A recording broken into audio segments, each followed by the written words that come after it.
My name's Hudson. I'm filling in for the role of Sifu Scott today because he is on paternity leave. I've been practicing martial arts for about 6 years, 6 or more years with the school, and I started in the kids class, and now I'm very happy to be teaching today. Today's topic is about the idea of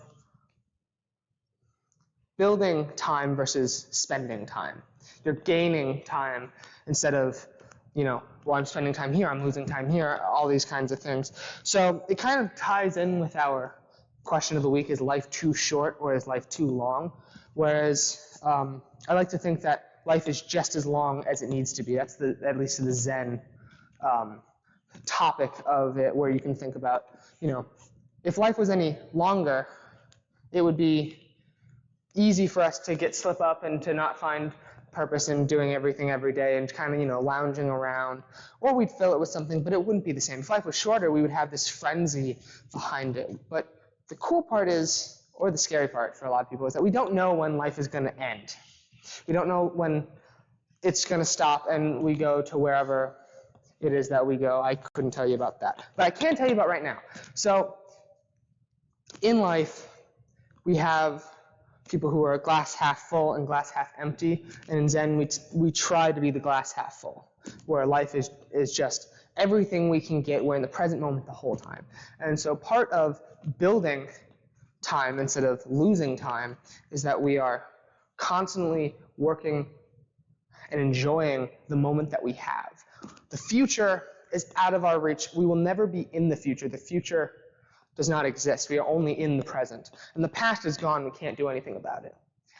I've been thinking about this a lot because I'm leaving the dojo soon to go to college, and I'm thinking about how I'm going to miss martial arts a lot. And I'm obviously going to practice on my own, but I'm not going to be with my family that I've been with for so long. And I've been thinking about, I only have, as of this Monday coming up, I have 3 weeks left until I fly out of here, and I'm going to miss everyone very dearly, but I'm also going to go off and have a great adventure. But I'm thinking, if I'm so worried about losing martial arts and I'm so concerned over these things, I can't fully enjoy what's going to come. If I'm going to be so sad and hung up on these ideas, I'm not going to be even to enjoy what's happening right now. I'm not going to be enjoying my talk, my classes. Even when the classes are hard, I'm not going to enjoy them. All I'm going to do is just be like, well, I'm going to leave. This is like my third to last class. This is like my second to last. Oh my God. And I'm going to freak out the whole time instead of actually just being like, hey, I'm in class right now. That's pretty great. So the idea is being in the present and enjoying all the time that I've built up here. I spent a lot of my life here, a lot of my development here. I started the summer after 7th grade, and I am 19 now. So I've been going for a while. But, I've developed in this dojo, and I wouldn't be the same without it. And part of that is because I learned that you need to build time. You're not spending time.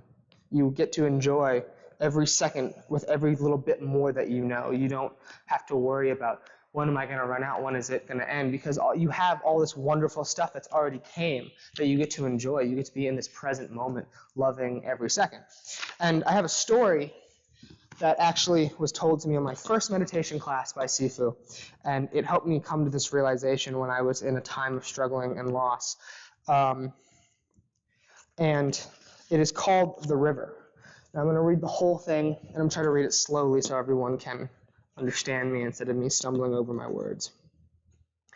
Once upon a time, there was a beautiful river, finding her way among the hills, forests, and meadows. She began by being a joyful stream of water, a spring always dancing and singing as she ran down from the top of the mountain.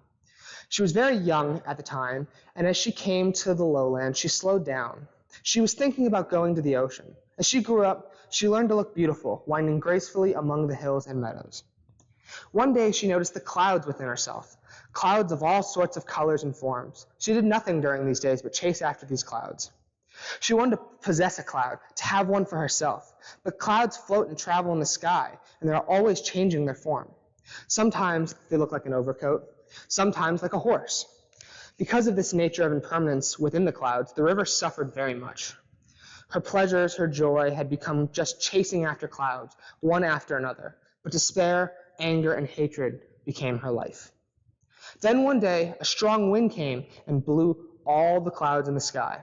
The sky became completely empty. Our river thought that life was not worth living, for there were no longer any clouds to chase after. She wanted to die. If there are no clouds, why should I be alive? But how can a river take her own life?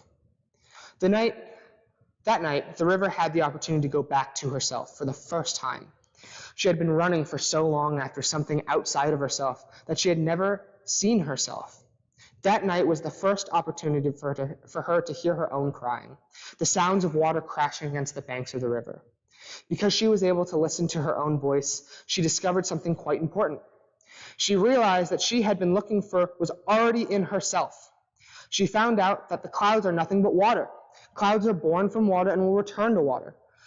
And she found out that she herself is also water.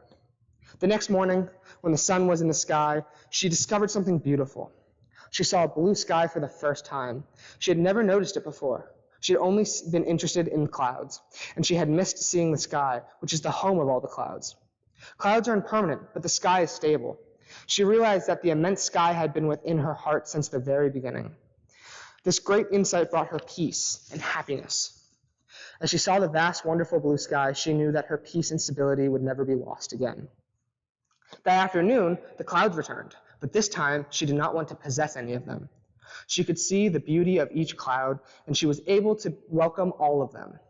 When a cloud came by, she would greet him or her with a loving kindness. When the cloud wanted to go away, she would wave to him or her happily and with loving kindness. She realized that all the clouds are her.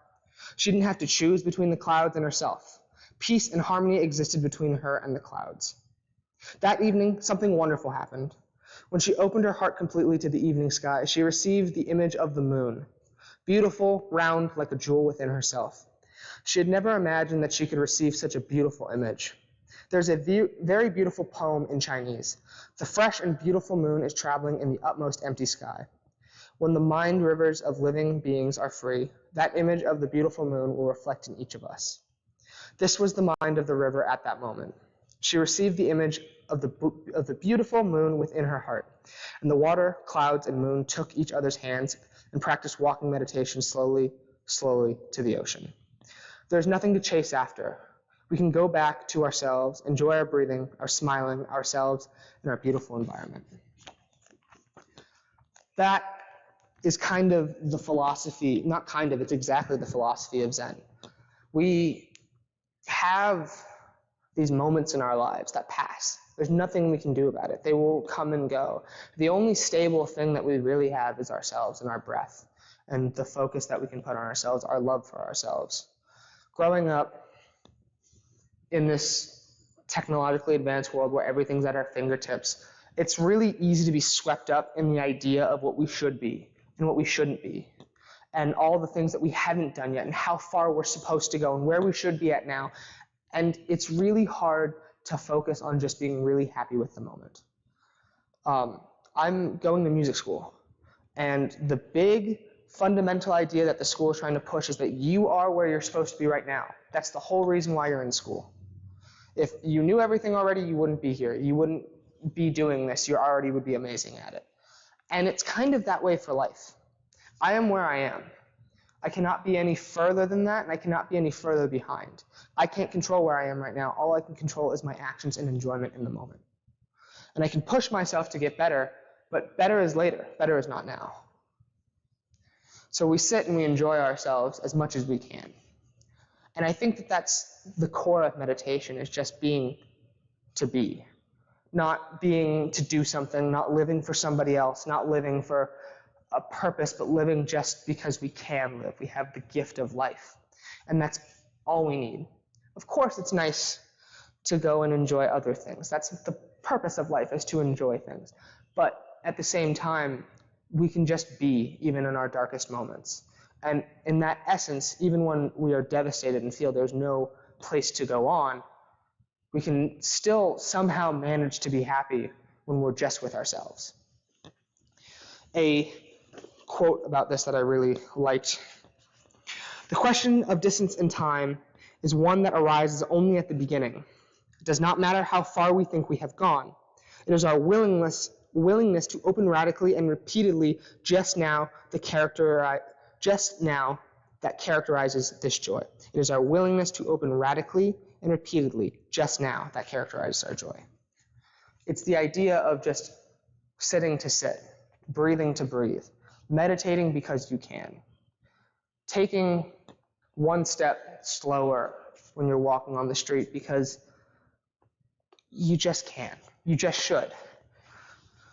When you're driving and you get mad because someone cuts you off, or someone blocks you because they pull up in the right lane when they're supposed to make a right, when they want to make a right and they block you so you can't see, and then you're just holding up traffic. Now you get frustrated, you get angry, and you think, oh, I wish I could show you what I think, this my peace of mind, instead of just being, well, you know, I'm here and they're there, and they're going to be about 5 minutes down the road, and they're going to hit a red light and we're going to be at the same spot, so it doesn't really matter. And they're going to be off doing whatever they're doing because their goals are not my goals. And even if they inconvenience me, just let it go and move on.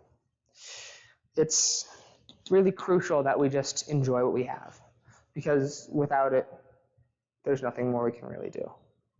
So with that, I'm going to have us sit and meditate. We're doing a long meditation tonight.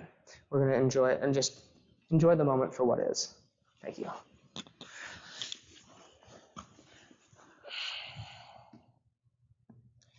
Wouldn't mind, could you turn your phone off for the light? Yeah, thank you so much.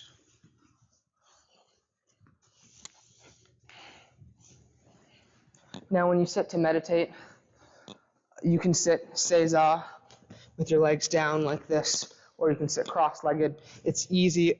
Some people like to elevate by moving the cushion on its side so that they're a little higher, so their legs aren't as stiff when they're sitting like that. It's easier, your legs probably won't fall asleep or hurt.